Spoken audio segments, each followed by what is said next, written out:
everyone, Neve here, and today I am doing day 14 of the deep dive into the Forest of Enchantment Tarot.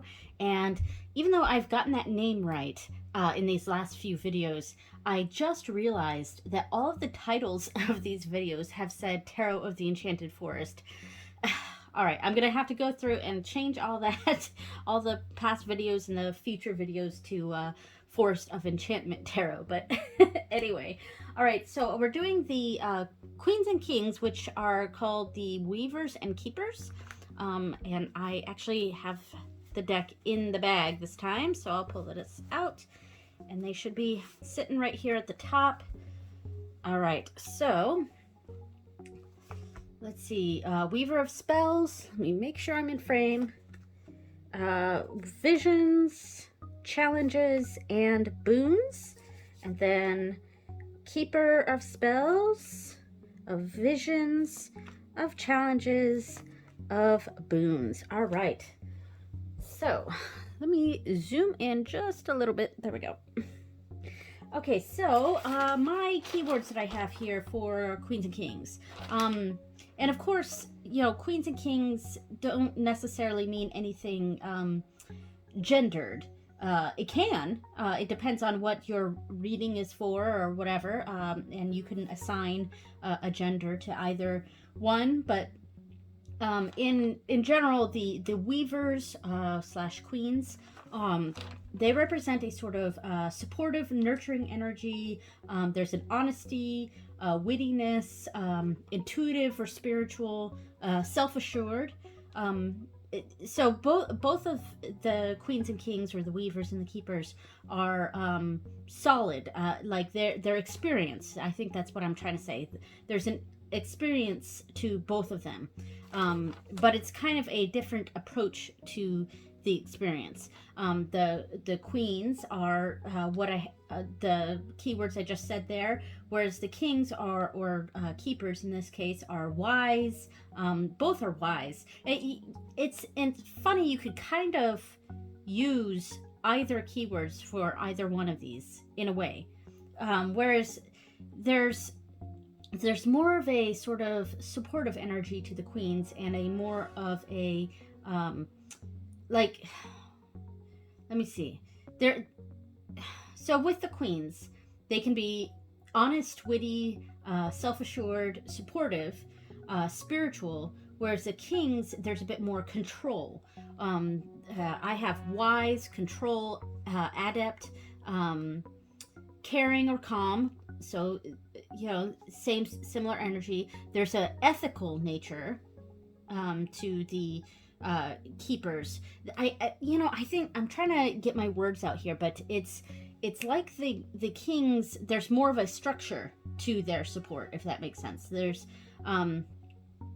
a keeping things in line and coming at things more methodically, whereas with the Weavers, it's a bit more loose, if that makes sense. Like there's more of a structure with the Kings and more of a ebb and flow, or a weavingness of so that kind of makes sense with the Queens. Like I can see Weaver as making sense. It's putting everything, the Weavers are putting everything together. They're forming the basket, whereas the Keeper is what's keeping everything in the basket. I'm using a basket terminology here, like a basket metaphor, but probably because of Weaver. But yeah, so the Queens are kind of putting together everything that has been formed from the children cards and the seeker cards, and they're bringing all the information together, whereas the Keepers are the actual structure part, if that makes sense. All right, so let's go ahead and put these all in a pile here, and we will do these one at a time. We'll start with the general Weavers, see what they say here in the book. And now I can zoom in more. All right. All right, so the Weavers, here we go. So The four weavers represent different aspects of feminine energy and power. They are the initiating spark, the muse, the catalyst, the push out the door that leads to glory. All right. Weavers can bring forth positive qualities in others, whether through nurturing or by the judicious application of tough love. They are all witches, each a maker of magic in their own way. Unlike the Child and Seeker cards, the Weavers are full-time forest dwellers and represent a more mature understanding of its enchantments. Maturity is another word that I would use for both the Weavers and the Keepers. There's a level of maturity that both of them have. I feel like they're, one's not above the other. It's like a true partnership of it's two different approaches to this, and they're mature approaches, two different mature approaches to whatever's going on. All right, so the spells. Weaver of Spells.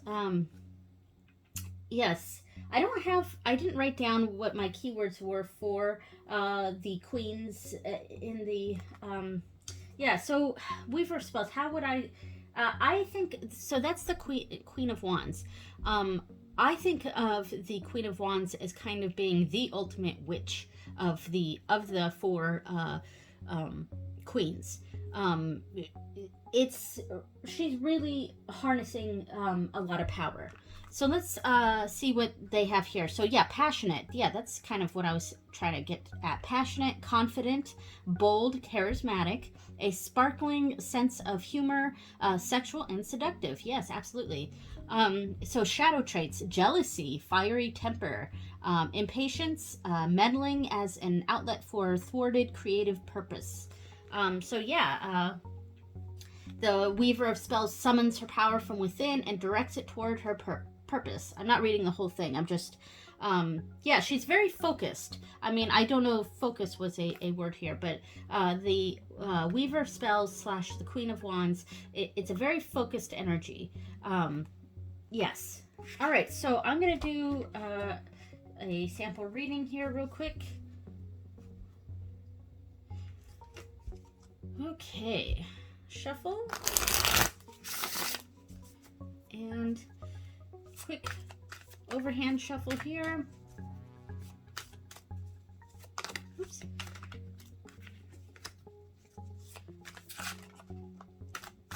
All right, let's see what we got. So, the Hermit, Weaver of Spells, and the White Heart, which is like the Fool.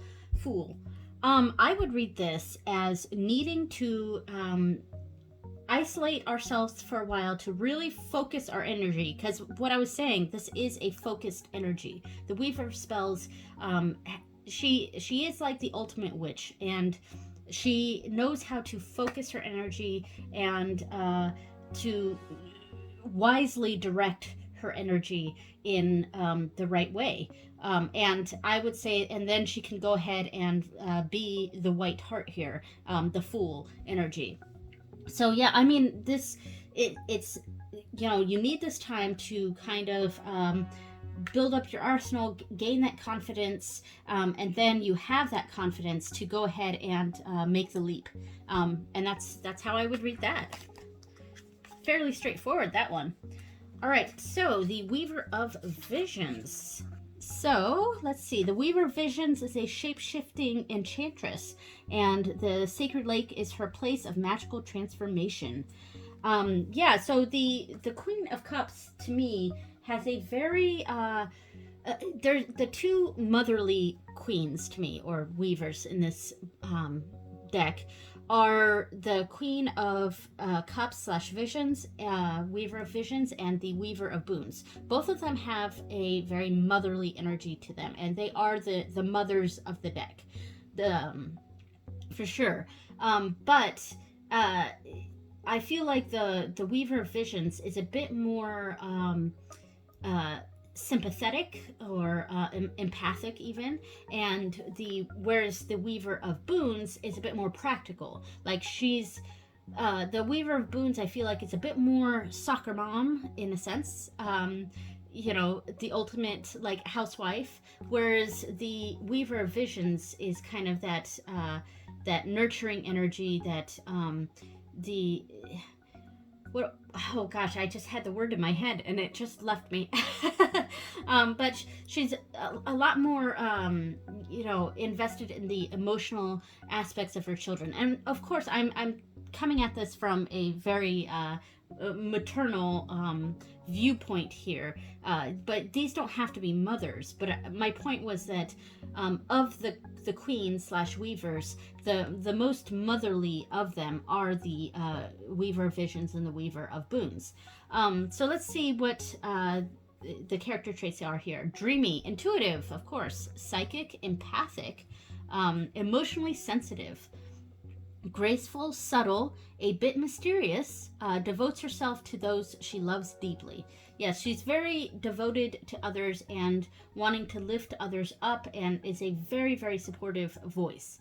The shadow traits, changeable, moody, hypersensitive, hard to read, passive, a little too fast passive maybe, plays the victim, overwhelmed by the emotions and needs of others. Yeah, absolutely.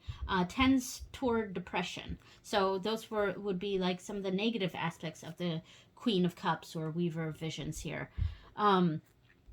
So if this card does not represent a particular person, it can mean a solution that comes through imagination and intuition rather than logic and analysis. Yes, focusing on imagination and intuition instead of that.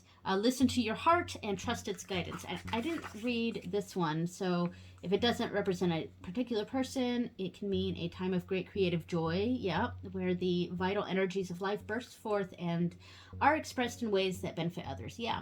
Okay, so the most supportive of the weavers here. So we have, sunlight. Okay.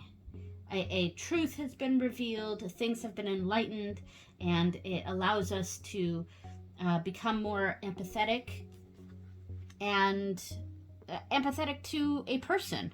Because I would see this as two separate beings here. Either a truth, something has been revealed or come to light, and it's allowed us to become a kind of nurturing, motherly or supportive, to give that sort of energy to someone else who needs that sort of, who's got these frustrations and unfocused energy. Because the child of spells, the energy is a bit unfocused. So we have this person who's supporting, who knows what needs to be done, because there's light has been shed on a situation, and it allows someone, it could be us or the person who came for the reading, allowing them to be more supportive. Or we could read this as the client themselves is this child of spells here, who has unfocused energy and this advice to seek out some support. So yeah. All right, Weaver of Challenges. So I'm going to read the character traits here. Intelligent. Oh, right. Before I really read further, my impressions of the Queen of Swords or the Weaver of Challenges is someone who's very, this is more of the tough love sort of queen or weaver. They have a sharp tongue, they're quick-witted, maybe sarcastic, and these aren't necessarily negative things.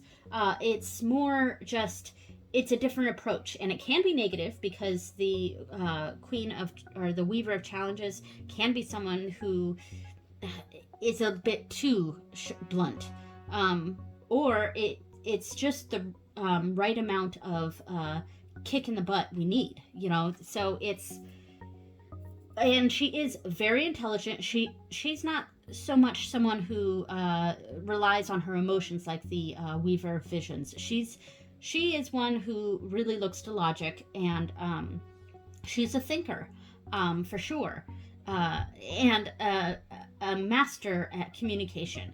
but maybe not always thinking about how her words might make someone feel, if that makes sense. So, character traits: intelligent, sharp, quick-witted, cool, discerning, witty, powerful, very powerful, brilliant, shrewd, attention to detail, self-esteem, discipline. And her shadow traits are cold, emotionally withdrawn, overly critical, yes, sarcastic, like I said, touchy, unhappiness disguised as aloofness, bitter grief. And I'm not going to read all of this, but the Weaver challenges makes your quest harder, not necessarily from malice, though don't rule that out. If this card does not represent a particular person, it can signify a cynicism, that's a good one, about personal relationships, a barrier being raised against you, or a time when uncomfortable truths need to be spoken. Okay, so we have the 9 of challenges. There's some uncomfortableness going on. And then the tough love here. And the 8 of spells. So I think the tough love is what we need. Like I said earlier, it's like that kick in the butt. I think we're in a state of over worry, not wanting to do any action. We're in a state huddled in the corner, and we really need that kick in the butt. We need that harsh truth being told, and that gets us into gear, because that is the 8 of spells is straight on action. I mean, it's usually action coming to us, but I think we're better prepared for this because we've gotten this sort of pep talk. I mean, it's not a traditional supportive sort of comforting pep talk, but it's exactly what we need to hear to brace ourselves for what's coming. So yeah, that's how I would read that. All right, so now the Weaver of Boons. All right, so the Weaver of Boons knows just what you need. All right, if this card does not represent a particular person, it can indicate the need for some common sense. Yes, common sense. An offering of comfort and care, or a monetary windfall. Yeah, there's a financial support with the Weaver of Boons that it's very practical. I like the Weaver of Boons a lot. If I were to put myself as one of these, I would most closely identify with the Weaver of Spells or the Weaver of Boons. A little bit with the Weaver of Challenges, and not very much with the Weaver of Visions. I'm just personally, that's not, a lot of that very empathetic, sympathetic, sort of nature doesn't come easily to me. But anyway, so character traits: earthy sensuality, a merry nature, motherly, a generous heart grounded in practicality. Yeah, she's the ultimate mother, I think. This is where I'm a bit more of the Weaver of Spells. I am a mother myself, but I would say I'm more of the Weaver of Spells. A generous heart grounded in practicality, protective of family and community.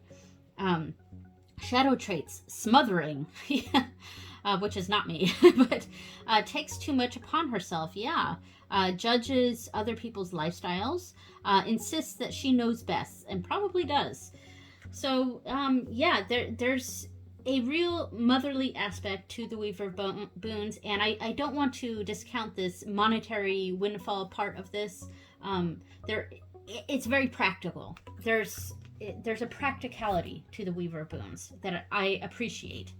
So let's see. Ooh, the 4 of Boons, hoarding of things. Interesting. There's a couple ways I could sort of read that. And then the 10 of Boons. Okay. So I might read this. Now, I know the story behind this card is a sort of, being afraid, like a little bit too much of the greediness and not wanting to share, which is leading to too much trouble for these troll women because they have too many pies because they're not willing to sell what they have. Now, if I went into that story, I could say that we've got this practical nature of the Weaver Boons here, where she's saying we've got to go ahead and sell things, or, you know, take that, lose something we love to gain this monetary windfall, you know, and get this security for the family. So it's kind of making that hard choice if letting go of something that we held on dearly, or, you know, that we were a little afraid to let go of, and to kind of stop hoarding that, let that go, because that is bringing a financial security to the family. And that's what the Weaver of Boons cares about the most, is the security of her family, to the security of her line of, and it doesn't necessarily have to be your family, but the betterment of the community, or what you see as your family, is what we got to keep in mind right here. And some of the things we have to go ahead and let go. Now, the other way I might interpret this is to say this is the way to go, to hold, instead of indiscriminately sharing everything we have. Well, you know, depends. But like, instead of kind of being that doormat, I think. And instead of having that sort of attitude, we could, it depends on the context of the reading, of course, we could have an attitude of needing to hold on to what we have to support our community or our family or something like that. So it would really depend on the context of the reading, of course, but I sort of lean toward that first interpretation of needing to make the practical decision to let something go because we're going to gain something better in the end. So there we go. All right, so now we're on to the keepers. So the 4 keepers represent different aspects of masculine energy and power. They are the exemplars of their suits, often acting as teachers or guides. Keepers are protective, wise, experienced, and in command. They are all wizards, each a master in his sphere of expertise. Like the weavers, the keepers dwell within the forest and represent a more mature understanding of its enchantments. Again, that level of maturity that all the weavers and keepers have. So the keeper of spells blasts through obstacles with an elf wizard enchantment that is transformational and activating. If this card does not represent a particular person, it can mean a time of powerful advancement for an endeavor or a movement, embolden others in creative and positive ways. So yeah, I think of the Keeper of Spells / the King of Wands as being rightfully confident. Like this, the Keeper of Spells can be someone who is arrogant, but sort of has an earned arrogance to them, if that makes sense. Like they're intelligent, they take smart risks, if that makes sense. Like they're not afraid to take a risk, but their risks are coming from a place of experience and knowledge. There is a knowledge aspect to the Keeper of Spells here. So character traits: confident, charismatic. Almost said charismatic. Charismatic, passionate. Again, like just like the Weaver of Spells, passionate, sexy, a natural leader. Yes, absolutely. The Keeper of Spells are natural leaders, motivated by example and exuberance, virile, dramatic. Now, shadow traits: hot-tempered, vain, egocentric, arrogant. Like I said, arrogance. But I sort of feel like the Keeper of Spells, it kind of has an earned arrogance. Maybe they can get a little insufferable about it, but their arrogance is, and their confidence is earned. Doesn't like to share his toys, ignores the rules, autocratic. Okay, so let's see what the sample reading here is. Ooh, gosh. It's one of my least favorite cards in this deck. So the 2 of Challenges. All right. So a sort of... I always have trouble with this imagery. It just doesn't fit with my understanding of the 2 of Swords or the 2 of Challenges. But I'm probably going to go back to the book on this one, because I just do have... I have trouble with this particular card. All right, so the 2 of challenges and the 8 of challenges. Oh gosh. I think maybe we might be a little bit too in our head here. Because the challenges cards are being in our heads. I'm going to go to the 2 of challenges in the book again to remind myself of the keywords that they have for the 2 of challenges. So a stalemate, inability to compromise, which we kind of see with the Keeper of Spells. It's sort of being overconfident in our abilities, which there's a level of overconfidence going on here. So here's this: we might be justified in our arrogance and our confidence. Like, yeah, we do have the abilities to do this, but we might be stuck in this place of not wanting to ask for help out of this situation because we're too focused on, oh, we can do it, I can do it myself, instead of asking for some help. And maybe we don't have the ability to do it all. And the 8 of challenges is kind of being stuck in this situation, but you have the ability to get out. It's just opening your eyes and seeing what you need to do. And with the 2 of challenges here and this particular imagery of the two of challenges, I would say that this person, this Keeper of Spells, is being a little too overconfident, and because of that, they're not seeing the trap that they've put themselves into, and not asking for help in a way to get out of it. Because we all need help sometimes, and even the Keeper of Spells needs help sometimes, and sometimes the Keeper of Spells can get a little too into their own skills, that they don't ask for help or recognize the skills of others. All right, so the Keeper of Visions. Let's go back to the Keepers section. Keeper of Visions. Now, this is interesting that it's represented by a fish here, because I think it's like the only one that's really represented by an animal. Excuse me. Sorry if you're hearing some noise and stuff. I'm doing this video on a Sunday, so everyone's home.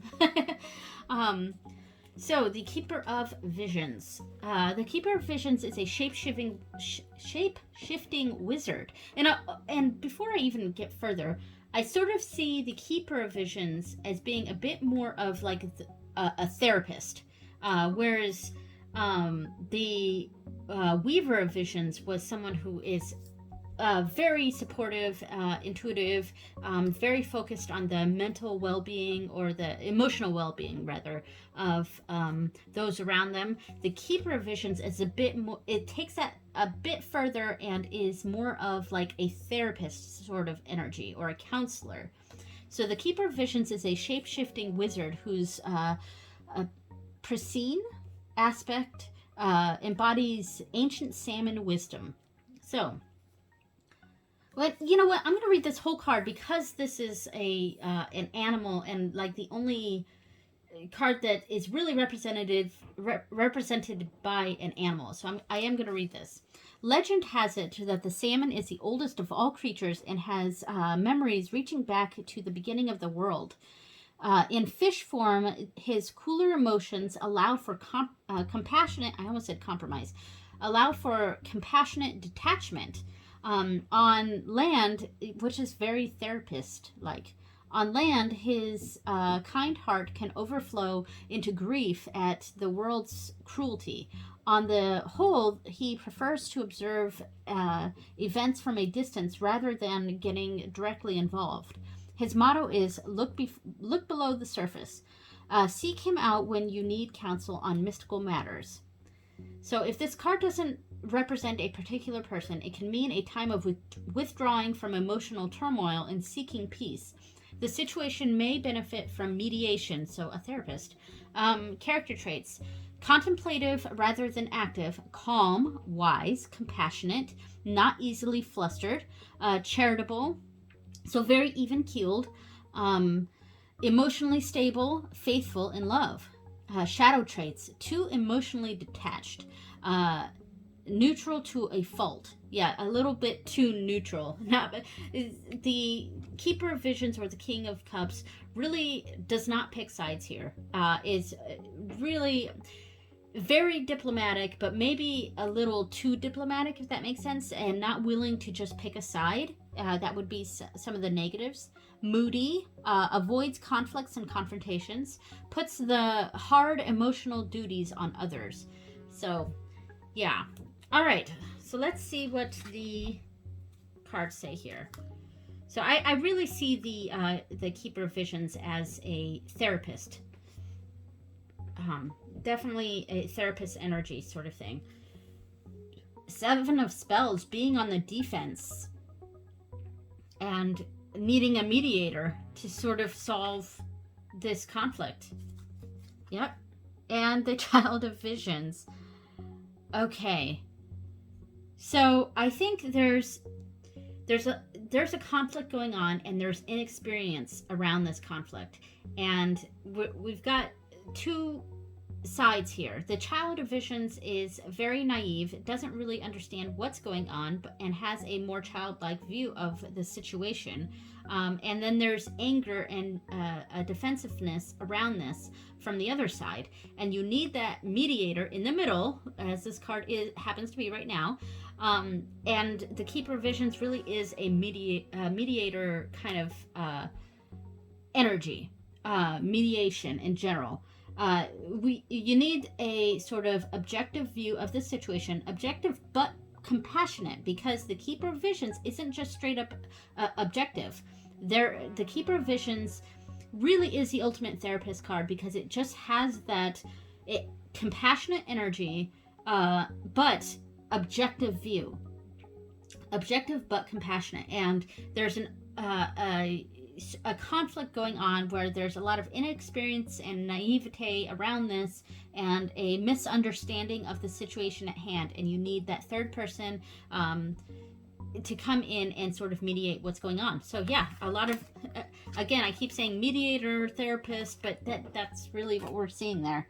All right, so the Keeper of Challenges.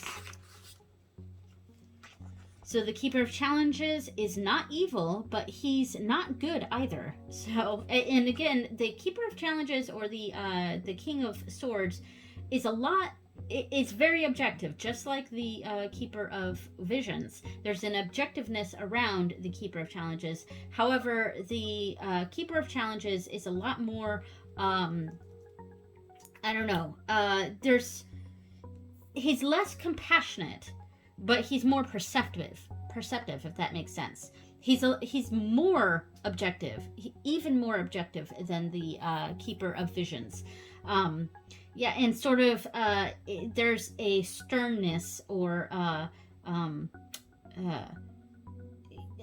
it's more. So if the Keeper of Visions is the therapist and the mediator, the Keeper of Challenges is more like the lawyer.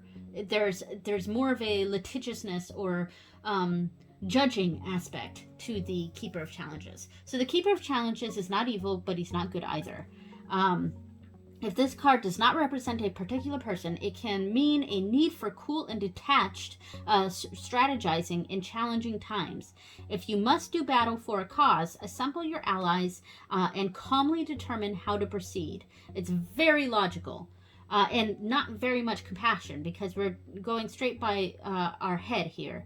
Use your wits before you take action. So character traits: shrewd, sagacious, perceptive, like I said before, perceptive, commanding, yes, definitely commanding, and stern, I said that before too. Discerning, holds high standards, yes. Expects excellence, so yes, expects the best.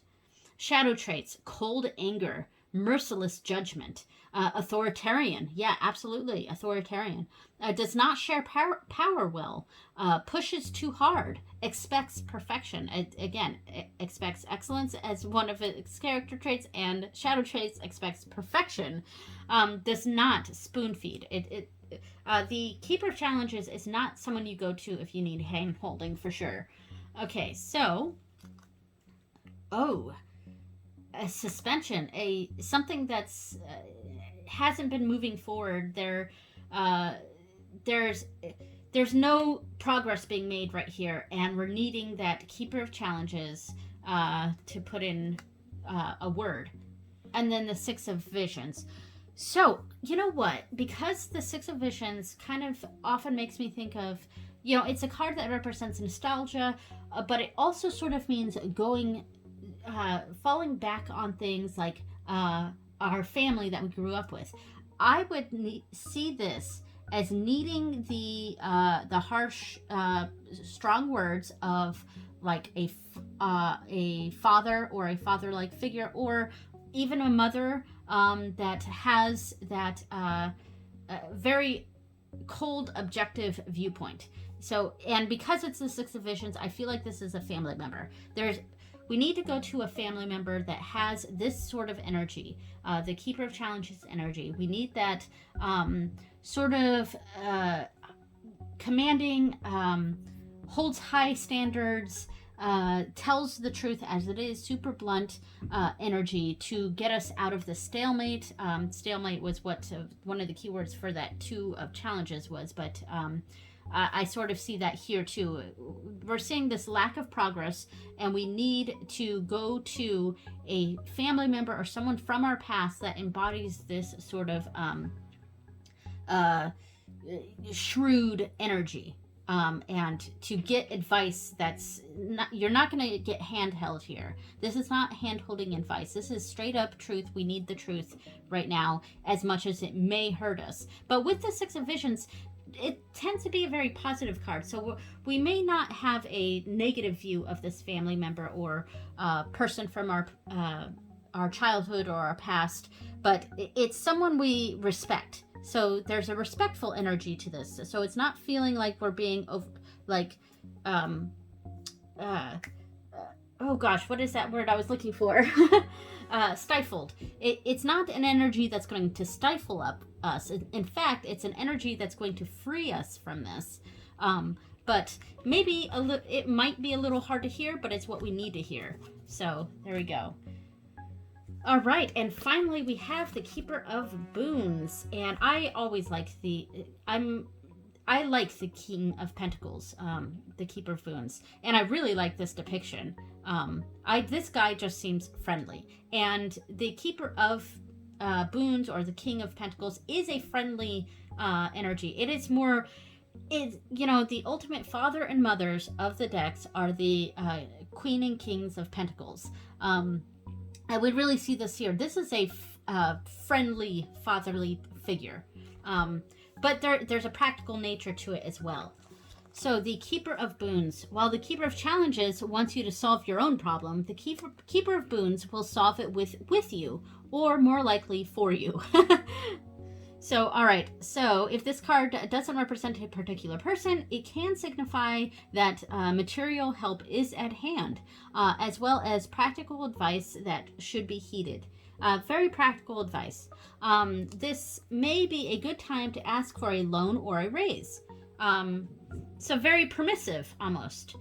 So character traits. Values home, history, tradition, and family. Warm, jolly. Yes, I get a very jolly feeling from this card. Yeah, this guy just seems super friendly, and I really like this guy. Warm, jolly, lusty, and generous. Knows what you need most and how to get it. Yeah. Shadow traits. Overbearing. Bulldozes through objections. Yeah. Can kind of put himself... Yeah, okay, I can see that. Takes charge unasked. Oh, gosh. That I don't like. Yes, I get it for this card, but I hate it when people do that. Judges how you spend money. Okay, so it can be a little judgy, but very helpful. A very helpful energy I get from the Keeper of Boons. Okay, so the Four of Challenges. So with this card, this was a card that I had a little bit of issue with when I first did my separating into three piles, mostly because I just didn't understand the imagery. But I understand it now, and I like this card more now that I understand what it's a needed rest around this a harsh environment, going through something that's very difficult, and just needing that time to stop in a place of calm and to regroup and get our bearings and regroup before we move on to and tackle the difficult environment. Okay, so, and then, ooh, gosh, the 7 of Challenges. Wow. Okay. Because I'm really seeing that stealing sort of energy here. Wow. I'm just gonna pause the video for a second and just really take a moment to use that 4 of Challenges energy and regroup in my mind and take a moment with these cards. Okay, I really only took about 30 seconds, but something just popped into my head here.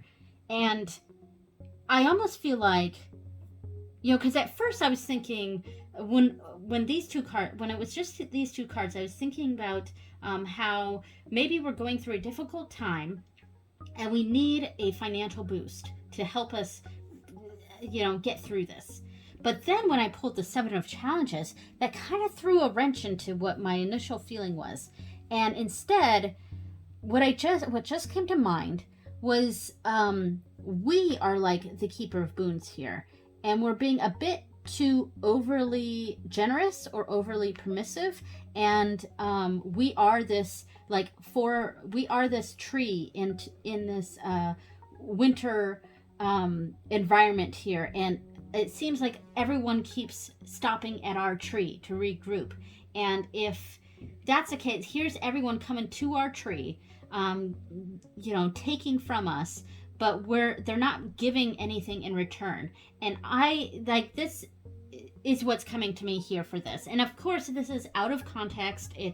These little readings here are totally out of context.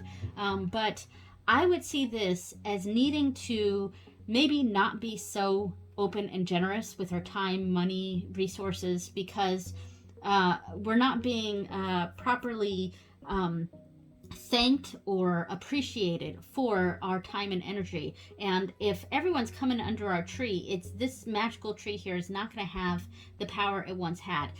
We also need to rest and to take care of ourselves instead of caring for everyone else, because we're not being appreciated like we should be.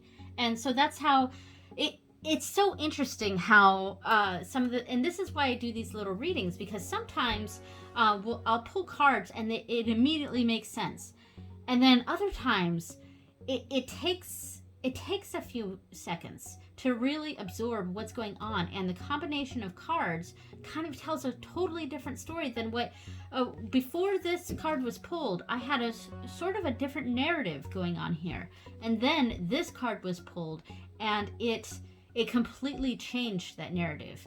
Instead of an encouragement to seek out a loan or something, which is what I was sort of seeing before, now I'm seeing this as a need to think of ourselves sometimes, instead of giving all our power away, instead of giving all of our time and energy and money and resources away when we're not being thanked or not being appreciated. We got to take some of that time to think of ourselves here too. So that's how I would read that. All right, thank you so much for watching, everyone. The next video is going to be I think my full moon blessing of the deck. So I will be doing a full moon video. Most of it will be private because it'll be my own thing, but I will film the part where I bless the deck. And this is not being this particular deck is not being dedicated to any deity or purpose yet, but it will be sort of a general blessing of the deck. So I will see you next time. Bye, everyone.